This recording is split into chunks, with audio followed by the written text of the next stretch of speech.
Anything you want, anything you need. Your mind's got the key ingredient, it's belief. They'll deceive with the negativity, but I just slide right by.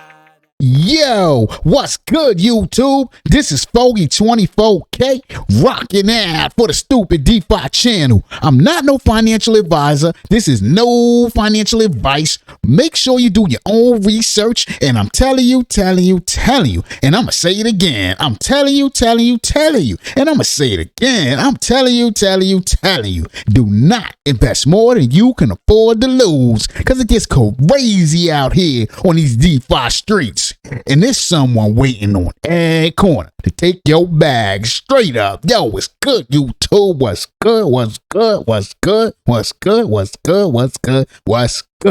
Your boy is in the building, back to drop some knowledge. You know what? No, wait a minute. I ain't dropping no knowledge. I'm dropping common sense. I'm just talking. Pay me no mind, pay me no bills, pay me no thrills, pay me no nothing. Real talk. Right now, I'm on a post chain because I just want to talk about some post chain. I'm going to talk about some post chain, and I'm going to talk about some drip. Now, I haven't talked about drip like this in a while. This is about to be the third video in a row I'm talking about them, but I just can't help it because you know what? I'm a YouTube head for real. I make videos, but I watch videos too, and I watch a whole lot of them. And the joints that I'm seeing coming across. Now, you know what I was about to say come across right now, but it ain't come across right now. It's like drip is made a new breed of the next generation of YouTubers that are speaking that's dropping that science. And I'm gonna call it dropping science because the shit they be talking about, I don't even know what they talking about. Straight up. And it's not that they get so deep in the technicals and they weigh in the white paper. It's just the fact when they say that this project is, you know, when they say don't look at the chart, this is what it's about, or the price don't matter, or you getting 1% a day. Wait a minute, what's the line they like to use? This is still paying 1% a day. Stop lying, because it is not paying 1% a day. Now, it might be giving you 1% of drip, but who gives a F about a drip? What is it paying? What's the percentages on the dollar? Like I said yesterday, last night, whatever you want to call it, maybe a minute ago, depending on when you watch the video, 1% of a drip means nothing to nobody. What is 1% of the dollar amount? That's what we need to know. You know what I mean? So it's funny. I usually be chuckling and laughing, but it's getting serious right now. It's getting serious. But I want to talk about this post chain thing. Let's go to the chart on the post, because you know I just dropped a couple dollars up here. I dropped a couple of dollars up here, and I wanted to know what the dollars. Like I said, that's what dollars is, what it's at. Y'all remember when it took this monster drop right here? What did it drop? Like 100 and some percent? It was some ridiculous number from top of this candle all the way down to bottom wick. This went down, that's not too bad, 66%. All right, dropped 66%. It seemed like it was so much more than that. Let me double check that. That don't even seem right. It feels like it was so much more. 20, yeah, that's what it is. 66%. It is what it is. All right, so it dropped down 66%. All right, I didn't catch it when it was down here at the bottom, nowhere near down there. I think I caught it. It started going back up a little something. It was on this candle here, so these candles weren't even here yet. So I caught it back, maybe I think like up in here somewhere, and I went ahead and bought a little shine. And I said, yo, if it go back down and I get a little shine more. You know what I mean? So I bought up in here. It was probably more a little up in here. Then it dropped back down some more. And then I went ahead and bought some more down in here, I think. You know what I mean? Then, no, I probably bought on this candle up in here somewhere. So I bought some there, then it started going up, and things was looking good. And I knew, you see this line right here, right? You see, I had the line drawn already before these candles came out. Because what I did was, I drew the range right here, what it was ranging in for the past few, a couple weeks or whatever, 3-4 weeks or whatever. So this was the range. And I said to myself, I don't know, I said on the videos, I said, if I get back to this range, we're going to drop off what I initially put in.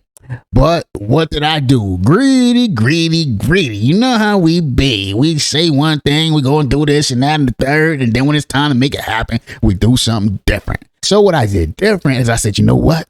This is pumping hard. Look at them big green candles. I looked at this, and that was when the candle was green. It was big green. It wasn't just big green. It was big green. Straight up. And that green candle, I said, you know what? This probably going to push right through. So I'm not going to let real talk. I'm going to keep it real with y'all. I was debating whether I was going to go halfway of the range, because you know that's where it likes to ride. Y'all already see the candles right here. So that's what it likes to rock. You find your range and then you find your halfway of the range. And a lot of times it's going to bounce halfway. And I said to myself, initially I said, yo, if I make it back before this candle came up, I said, I bought it here. And I said, I already established when I'm going to take out my initial deposit or whatever you want to call it. You know what I'm saying? I already said that I'm going to withdraw it halfway. But when this big candle came here, I said, ooh, man, maybe it's time to rethink this thing because this shit was looking crazy. This how they shake y'all. They tried to, I'm telling you, this the hardest thing is to stay focused on your plan because this market is made to shake you out your shoes, shake you out them boots. Whatever you say you're going to do, they're going to make you do something different. And they did it to me because I said that I was going to jump out. Initially, I said I was going to jump out right here when it touched back on the range and they shook me out my boots. And I said, well, damn, you know what? I'm going to get halfway out the range. If it gets back halfway. But even before it did this, started doing this dump, I already changed my mind. I said, you know what? I'm going to get out with his top. I knew I was going to take my initial out, but I was going to take it out right up at the top of the range. And everybody screamed. Somebody knew that everybody was probably, I ain't just the only, what they say, the sharpest pencil in the box. I ain't the only pencil in the box. So trust me, I am not the only one who had their chart marked up like this. They found the range and they said, a lot of people said, yo, when it gets right here on the range, I'm getting my initial out. Probably, I'm going to say probably that anybody messing with this, they probably ain't taking everything out. But, when you see a big dump like this, you want to put some money in and then when it makes a move, you want to take the initial capital that you put in out and let the rest ride. You know what I mean? That's the game right there. That is what it is. Real talk. So it was some people who had this marked up, bam, bam. You know what I mean? I was not the only one. But I fell in the crowd because whoever had it marked up here, they was the big wig and knew the deal and took that back down and took enough people with them and it did not recover. It could bounce back up to here again and then hit this nice low right here. And I'm telling y'all, where am I going to buy back in at? Not buy back in. I didn't ever get out. Where am I going to buy some more at? Because I'm bullish. I hate using that term bullish. I hate that. I hate when people say, I'm bullish on it. I'm bullish. Yo, get the fuck out of here with that. I'm going to say that I'm rocking with this project, so it don't even matter what I dip in and out of it. And right now, I am happy. I can sit back and do nothing else. You know why? Because I have the amount in here now that I would have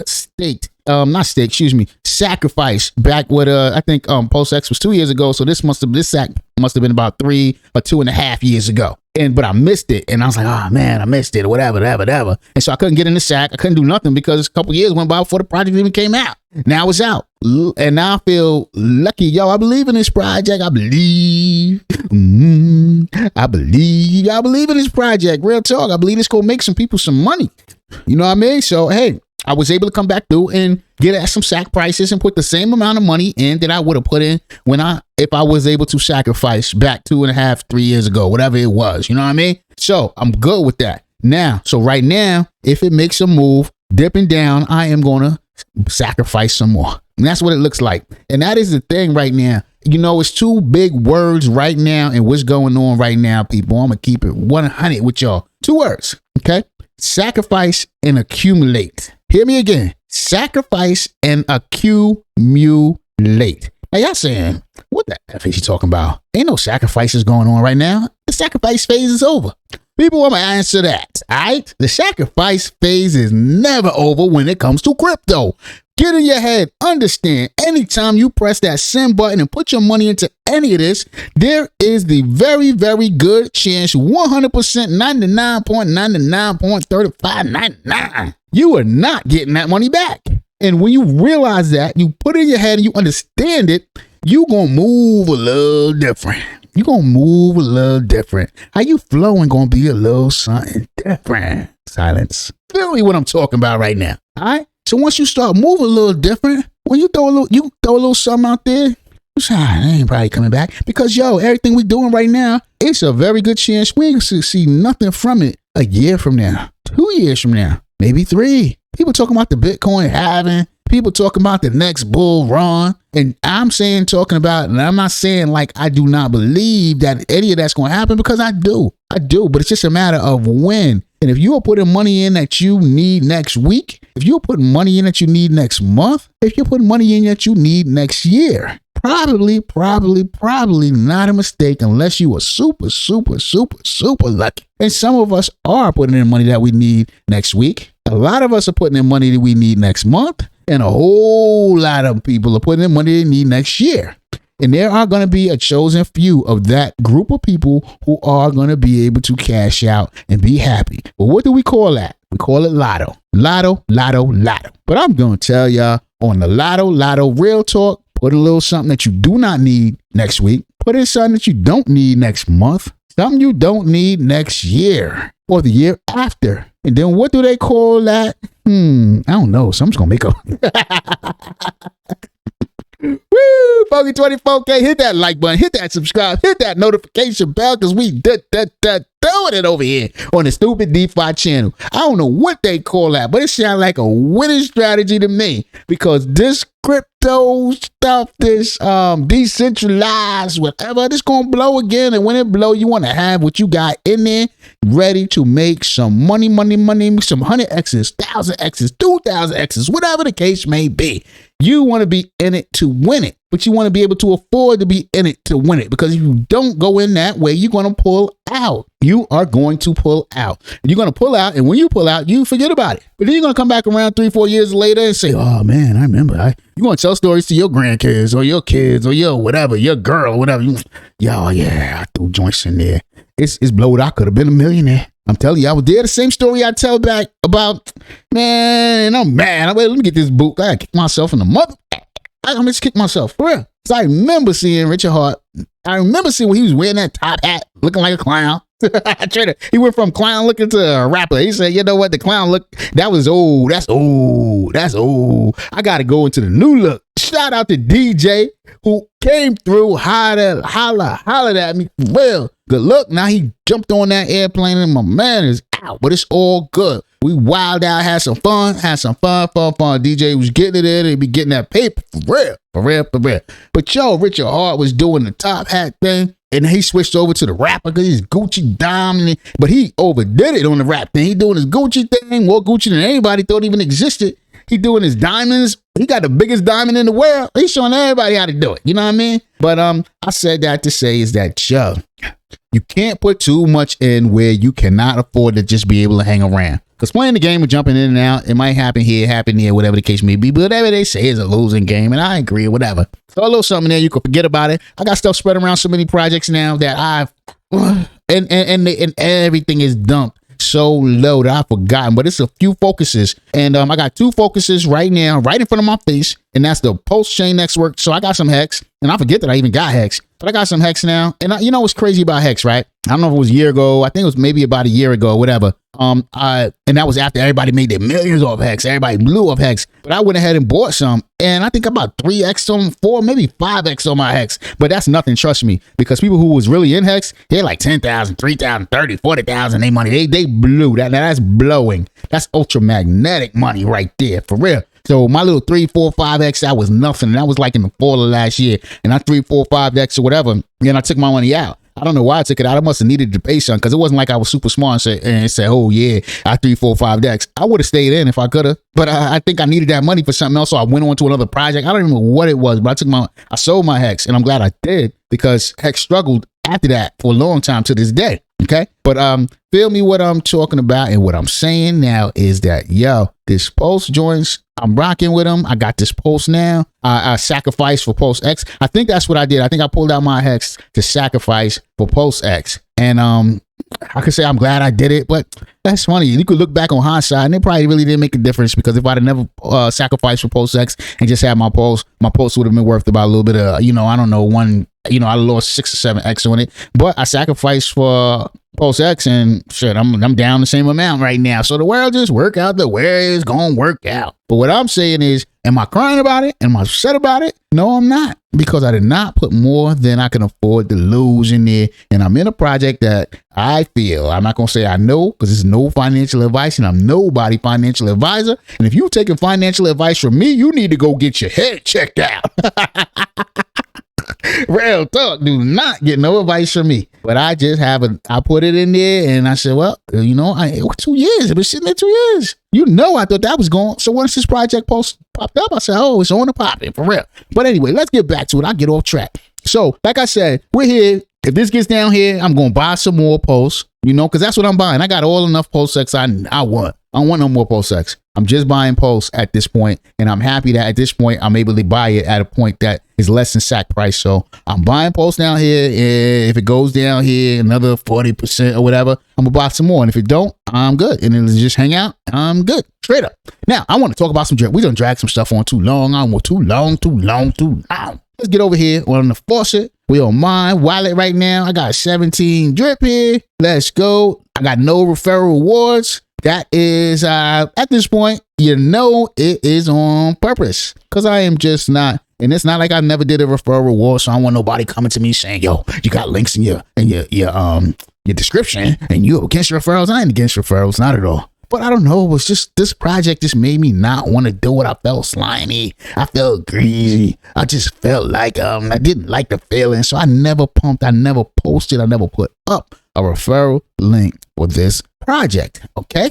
Because I'm gonna keep it real. I came in here, I'm mad. When actually, I was still mad off the father of this project, or the mother of this project. Which way you want to go? Mother or father? Either way, the project this was conceptualized off of, you know, I was mad off of that. So I came into this. I didn't even want to get in this, but I just got in it because of the time. It was blowing. It blew through $20 per drip. You know, really, I remember watching it at $3. I think a drip opened at about $3 initially. Then it went to $5, $6, $7. Then it went back down to $3. And I said, oh yeah, like I said, this is some garbage. Because I'm still mad. I said, this is some garbage. And it just hung around there 3.5, 3.5, 3.5, 3.32, 3.57. It hung around there for months. Then all of a sudden, out of nowhere, I don't know where this came from. I don't know how it happened, but I think about it. Let me see. It opened up maybe in April, May. This is a history lesson right now.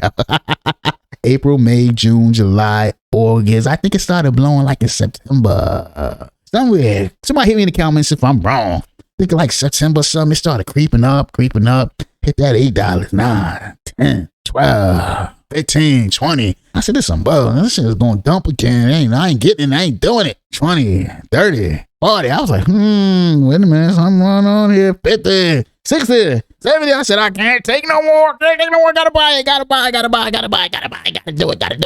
it. So I think I bought it like $80 per drip. I bought 10 of them joints. $800. Blah.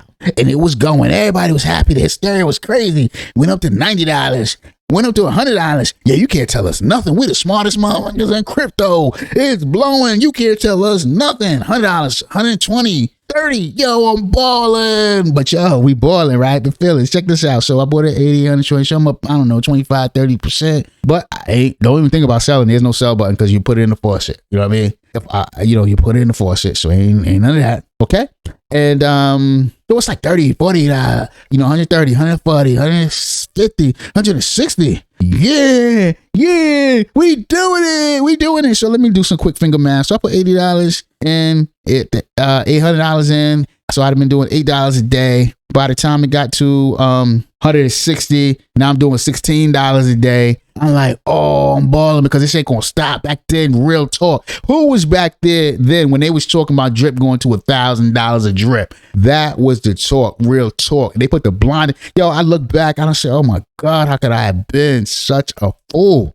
Such a fool to believe that drip was going to go to $1,000 per drip. If drip would have went to $1,000 a drip, does anybody understand the amount of money that the initial 5 or 6 cats that came into that would have been making? They'd have been making like, I don't know, $100,000 a day. Where is that kind of money coming from without somebody going to jail? What am I crazy here? But I was so blinded. Yo, I was really not blinded because I didn't know no better. I was happy. I wasn't new because I was already in the forefather of this, but the hysteria of it was blind. It was, I was drunk off of what they call, I don't even know what they call it. I was drunk off something because, yo, I was blinded off the hysteria of how much this joint was going up at a rate that was unbelievable.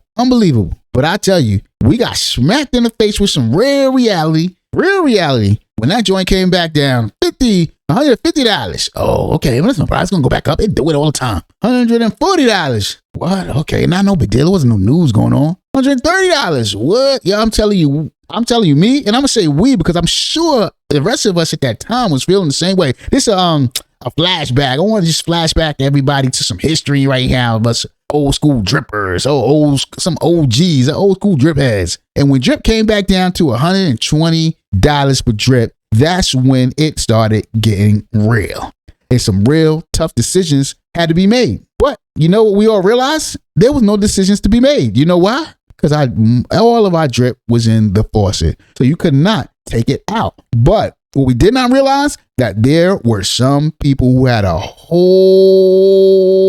lot of drip that was not in the faucet. And I'm not going to say you going to tell me. I'm going to say that they knew what WTF is the acronym, whatever. They knew what the F they was doing because they clowned and dumped on all of us. And for a while, I say like 6 months, I want to just punch myself in the head, in the face every weekend because, yo, I knew better than this. I knew better. I was just in the project just before this. Guys could say, oh, you was in early. So no, I wasn't. I think I got in about 6 to 8. I knew about it from April because everybody who was in the project before this, which is, I'm calling a name, it ain't no mystery. Everybody that was in Bankroll Flow knew about this project coming up. I think this project came out like in April. Bankroll Flow was struggling because they switched over to some new stuff, came with some new rules.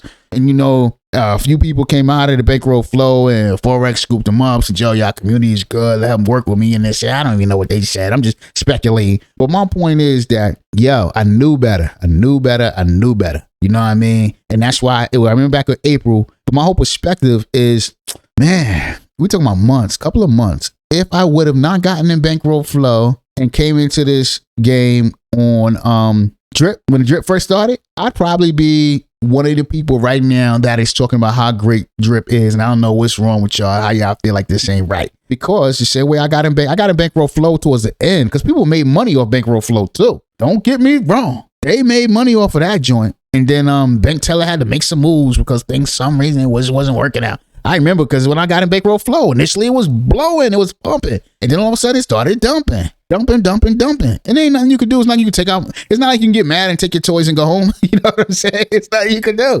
You can't grab your money and go. Your money is locked, just like it is in drip. Nothing you can do. Your money is locked. And if you got all your dough in here and this is all you're doing, you got to support it. You got to ride it with your fingers crossed with the hopes that one day it will go back up. But the reality of it is, it's probably not because this project has done it before. Look at the history. Go back to Bankroll Flow. Look at the history. I don't know. You know, I give Forex Shark credit because he is doing more with this project, with this particular code that he copied than the predecessor before him. Now, who's smarter? This is what it boils down to. Is Forex smarter than Bank Teller or is Bank Teller smarter than Forex? But Bank Teller saw that this was a losing proposition.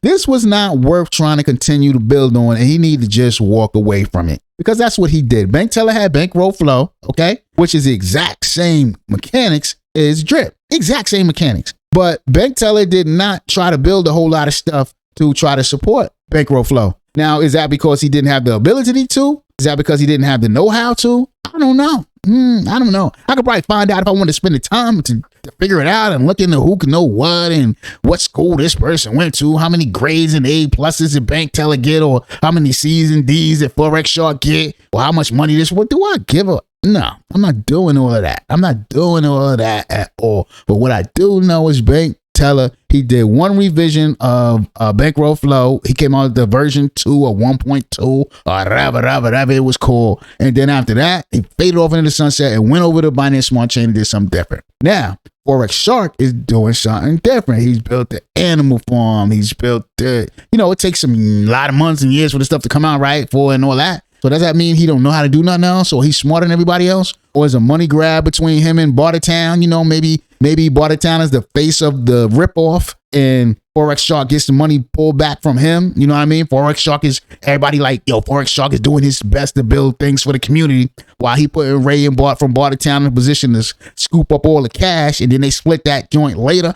I don't know. And I'm telling you, this is speculating. This is just talking about possibilities and all of that. But I'm just sitting here want to drop it on everybody that, yo, everything ain't always what it seems, especially in DeFi. And you got dudes that have been around a long time and they built up a big community. What do they call that? Community capital. I don't know what they call that. You know what I mean? Well, you got a community, you can get some money. Real talk. And Bartertown got a monster community, and there's a few others out there that got a monster community. And hey, you want to be the capital in their community? It is what it is. It is what it is. Real talk. Yo, if you got anything on this video, hit that like button, hit that subscribe, hit that notification bell because we doing it over here on the Stupid DeFi channel. Shoot over to the Telegram. Holla at my peeps. They be getting it in over there. For real, for real, for real. Focus 24K rocking out for the Stupid DeFi channel, and I'm out.